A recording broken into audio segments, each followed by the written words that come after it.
السلام علیکم ورحمۃ اللہ وبرکاتہ۔ بسم اللہ الرحمن الرحیم۔ محترم ناظرین، جن چیزوں پر ایمان لانا ضروری ہے ان میں سے ایک اہم چیز تقدیر پر ایمان لانا ہے، جو ہر صاحب ایمان کو عطا کیا گیا ہے۔ یہ ایک عجیب عقیدہ ہے۔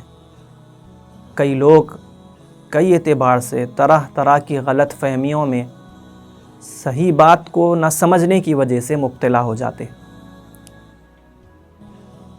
جیسے ایک بات ہے کہ تقدیر کب کام کرتی ہے، تدبیر اختیار کرنا چاہیے یا نہیں۔ اس سلسلے میں سب سے پہلے ہم دو باتوں کو سمجھتے ہیں۔ پہلی بات تو یہ ہے کہ تقدیر پر بھروسہ کر کے یا تقدیر کا بہانہ بنا کر کسی کام سے دور ہٹنا نہیں ہے، ہاتھ پر ہاتھ رکھ کر بیٹھے رہنا نہیں ہے، بلکہ جو چیز کر سکتے ہیں وہ کام کرتے رہنا ہے۔ یہی بات نبی کریم صلی اللہ علیہ وسلم نے ارشاد فرمائی، اعملوا فکل میسر لما خلق لہ، کہ عمل کرتے رہو، اس لیے کہ ہر انسان کو وہی کام کرنا ہوگا جس کے لیے وہ پیدا کیا گیا ہے۔ لہذا اپنے اختیار کو کام میں لا کر جو کام کر سکتے ہیں وہ کام کرتے رہنا چاہیے۔ دوسری بات ذری باریک ہے، جس کو غور سے سننا پڑے گا۔ وہ بات یہ ہے کہ تقدیر کام کرنا شروع کرتی ہے عمل کے واقع ہو جانے کے بعد، یعنی عمل ہو جانے کے بعد، وہ کوئی واقعہ پیش آنے کے بعد۔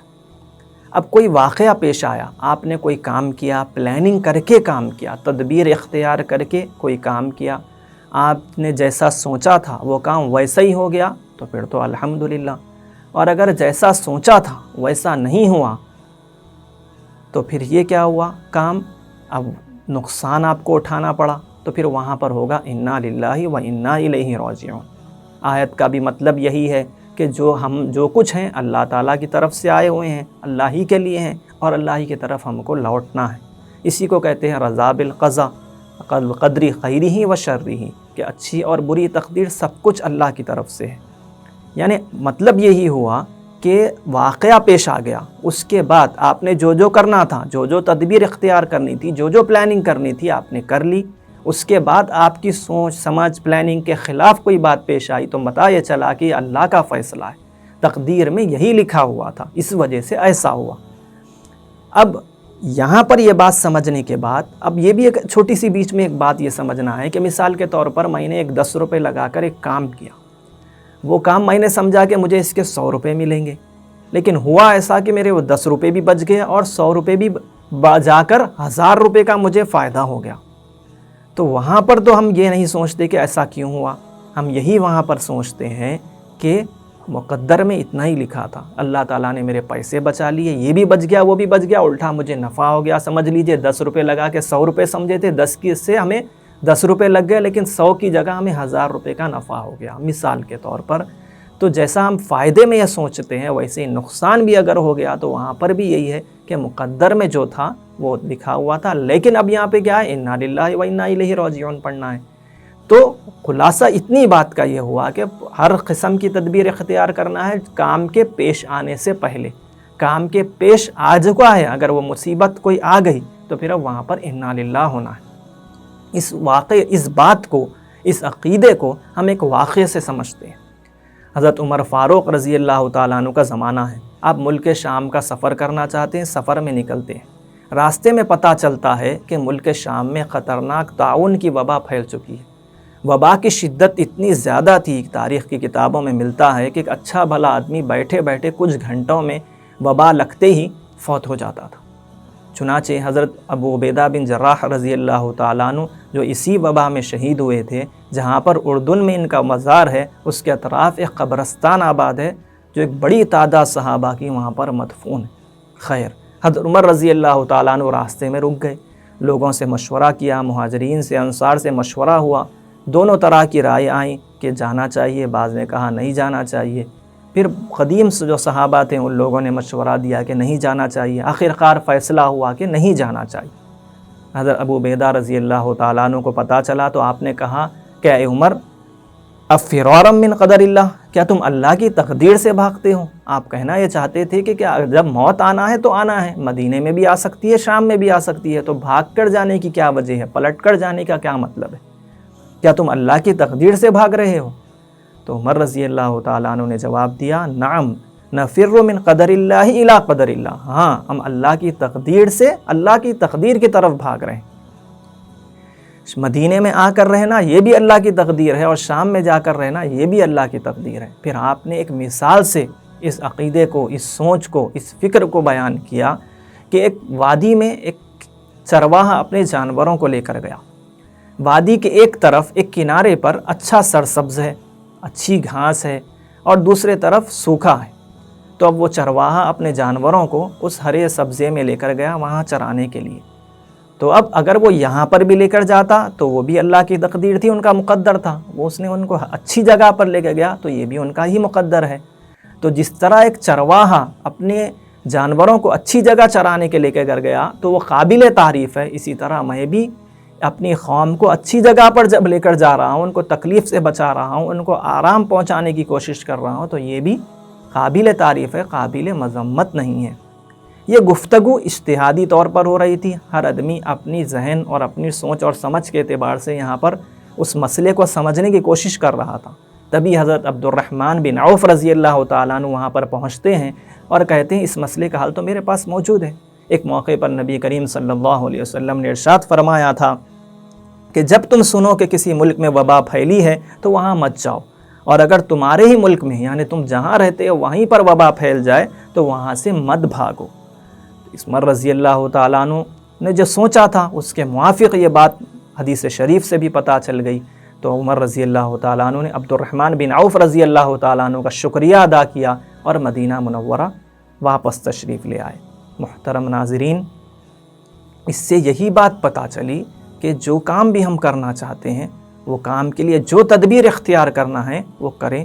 اگر تدبیر ہماری فیل ہو گئی، پلاننگ ہماری فیل ہو گئی اور ہمیں نقصان اٹھانا پڑا تو پھر وہ مقدر تھا، تقدیر تھی، اللہ کا فیصلہ تھا، وہی ہماری ڈیسٹینی تھی، یہی کرنا ہے۔ اگر ہم اب راضی نہ ہوئے اور اب افسوس کرتے رہنا، اور ہم نے سوچا تھا ایسا کر لیتے تو ایسا ہوتا، ویسا کر لیتے تو ایسا ہوتا، اس پر بڑے لمبے وقت تک حسرت اور افسوس کرتے رہنا، یہ خلاف مزاج شریعت ہے، شریعت کے حکم کے خلاف ہے۔ اس سے بچنا چاہیے۔ پہلے ہی دن اللہ تبارک و تعالیٰ کی تقدیر پر راضی ہو جانا یہی صبر کا ثواب دلانے والا ہے، جیسے کہ ایک حدیث شریف میں آیا ہے الصبر عند الصدمۃ الاولیٰ، یعنی جیسے ہی کوئی پریشانی پیش آئے جو پہلے وقت جو صبر ہوتا ہے وہی اصل صبر ہے۔ آپ جو ہم جس کو کوسنا تھا کوس دیے، جس کو کچھ برا بلا کہنا تھا کہہ دیے، اور اس پر جو منہ سے نکل رہا ہم اس کو اپنے منہ سے نکال دیے، اس کے بعد اب خاموش بیٹھ گئے، تو یہ صبر کہاں ہوا؟ وہ تو جو بہنا تھا کہہ دیے، یہ تو بے صبری کا پہلے مظاہرہ کر دینا، یہ غلط ہے۔ پہلے ہی دن سے جب جو چیز ہونا تھا وہ ہو گئی، اب تو ہم اس کو بدل نہیں سکتے، تو سیدھا اللہ کی رضا پر، اللہ کی تقدیر پر، اللہ کے فیصلے پر راضی ہو جانا چاہیے، اور تکلیف پہنچی تو انا للہ پڑھ لینا چاہیے، اور خوشی اور ہماری پلاننگ کے حساب سے کام ہو گیا تو اس پر الحمدللہ کہنا چاہیے۔ اللہ تبارک و تعالیٰ میں صحیح سمجھ اور صحیح فکر عطا فرمائے۔ محترم ناظرین، دنیا میں کوئی انسان ایسا نہیں ہے جو کبھی نہ کبھی کسی نہ کسی تکلیف میں مبتلا نہ ہوا ہو۔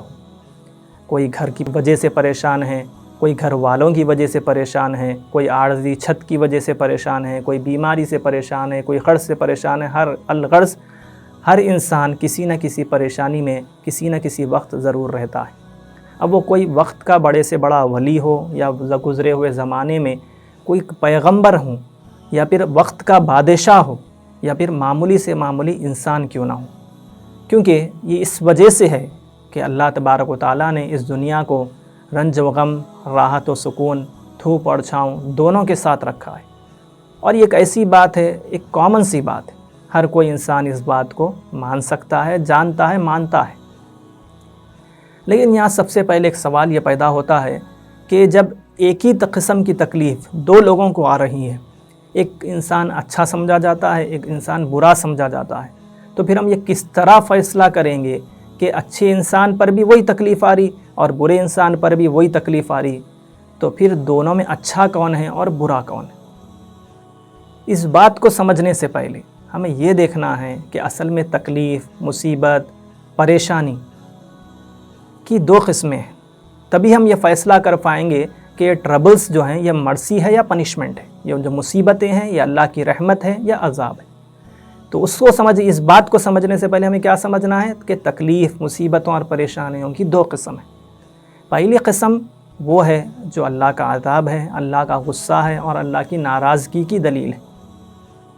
اب یہ بات الگ ہے کہ اللہ تبارک و تعالی جو دنیاوی زندگی میں کچھ عذاب کا مزہ چکاتے ہیں، اصل جو حساب کتاب ہوگا، اصل جو جزا و سزا ہے، اصل تمام معاملات کی کلیئرٹی ہے، وہ تو آخرت میں ہی ہونی ہے. قرآن مجید میں اللہ تبارک و تعالیٰ فرماتے ہیں وَلَنُذِيقَنَّهُم مِّنَ الْعَذَابِ الْأَدْنَىٰ دُونَ الْعَذَابِ الْأَكْبَرِ لَعَلَّهُمْ يَرْجِعُونَ. اور ہم ان کو بڑے عذاب سے پہلے چھوٹے عذاب چکاتے رہتے ہیں تاکہ وہ ہماری طرف لوٹ کر آئیں. مقصد بھی بیان کر دیا کہ اس وجہ سے عذابات چکاتے ہیں چھوٹے چھوٹے تاکہ وہ لوٹ کر اللہ کی طرف آئیں، اللہ کی طرف رجوع کریں، پھر نیک اعمال کی طرف لگ جائیں. اسی کو کسی شاعر نے مختصر الفاظ میں یوں کہا ہے، عدل و انصاف فقط حشر پہ موقوف نہیں، عدل و انصاف فقط حشر پہ موقوف نہیں، زندگی خود بھی گناہوں کی سزا دیتی. خیر، یہ بات ایک بات سمجھ میں آ گئی، تکلیف بعض وقت اللہ کا عذاب ہوتی ہیں.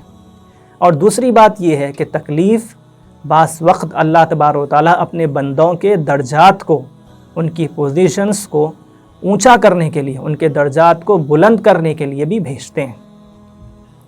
تو دو باتیں ہو گئی کہ تکلیف کبھی عذاب بھی ہو سکتی ہے اور کبھی درجات کی بلندی کا سبب بھی ہو سکتی ہے. پھر یہاں پر یہ سوال پھر ایک ہوگا جو کہ اصل ہمارا موضوع ویڈیو ہے اور آج کی ہماری ٹاپک ہے، وہ یہ ہے کہ جب تکلیف دونوں طرح آ رہی ہے تو پھر یہ کس طرح پہچانیں ہم کہ یہ تکلیف مصیبت ہے، اللہ کا عذاب ہے، یا اللہ کی رحمت ہے، یا درجات کو بلند کرنے کا سبب ہے. تو اہل علم لکھتے ہیں کہ اگر کسی انسان کو کوئی تکلیف آئے اور اس تکلیف کے آنے کی وجہ سے وہ اب گلا شکوہ کرتے پھرے، اللہ تبارک و تعالیٰ کی تقدیر کا شکوہ کرے، وہ کہے کہ بھائی جیسے لوگ کیا نہیں کہہ دیتے ہیں، کہتے ہیں کہ بھائی اللہ ہم ہی ملے تھے کہ اللہ تبارک و تعالیٰ کو مصیبت میں ڈالنے کے لیے، کیسے کیسے بڑے بڑے گناہ کر کے لوگ مزے سے زندگی جی رہے ہیں اور ہم جو ہے اس عذاب کے اندر، ایک پریشانی کے اندر آئے ہیں، ہم ہی بچے تھے کہ اللہ کے پاس. اس طرح کی جو فضول گفتگو ہوتی ہے جو اللہ سے بندے کو دور کر دیتی ہے. ایسا بھی بندہ ہو سکتا ہے جو نماز روزے کا پابند بھی تھا، دعا استغفار بھی کیا کرتا تھا، توبہ بھی کرتا تھا، پھر اس کے بعد کوئی مصیبت میں وہ مبتلا ہوا. تو اگر ان مصیبت کے آنے کی وجہ سے وہ اللہ سے دور ہو رہا ہے تو اس کا مطلب یہ ہے کہ وہ مصیبت جو آئی ہے وہ اللہ کا عذاب ہے، اللہ کی ناراضگی ہے اور اللہ سے دور کرنے کی وجہ بنی. تو یہ علامت ہوئی اس بات کی کہ اس کے اوپر جو مصیبت آئی ہے وہ اللہ کا عذاب ہے. اب اس کے برخلاف اگر تکلیف کوئی آئی، کوئی پریشانی آئی، کوئی مصیبت آئی تو ایک بندہ اللہ کی طرف رجوع کرتا ہے، اللہ سے توبہ میں کثرت کر دیتا ہے، کثرت سے دعائیں مانگتا ہے، کہتا ہے اللہ تعالیٰ جو ہے تیرا ہے، تو نے کیا ہے، تقدیر کا شکوہ نہیں کرتا، فضول قسم کی گفتگو نہیں کرتا، آنے والی مصیبت پر صبر کرتا ہے. تو پھر یہ اس بات کی علامت ہے کہ اللہ نے جو اس کے اوپر جو تکلیف ڈالی ہے یا مصیبت یا پریشانی ڈالی ہے وہ اس کے درجات کو بڑھانے کے لیے.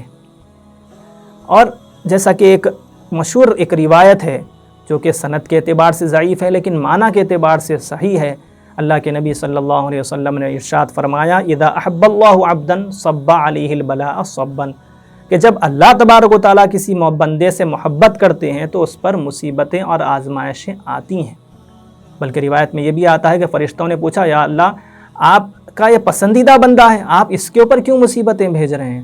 تو اللہ تبارک و تعالیٰ فرماتے ہیں اسے کچھ وقت اسی طرح رہنے دو، اس کی آہوزاری، اس کا مجھے پکارنا مجھے اچھا لگتا ہے، اس کی آواز مجھے اچھی لگتی ہے اور میں یہ چاہتا ہوں کہ اس کو دائمی سکون عطا کروں.